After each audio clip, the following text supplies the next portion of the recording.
రోజు కోసం నేనెంతగానో చూస్తూనే ఉన్నాను ఇన్నాళ్ళుగా.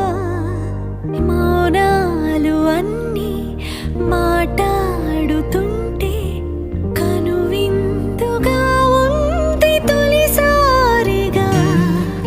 అపురూపమేగా నాకీ క్షణాలు, దాచేసుకుంటాను జ్ఞాపకాలు.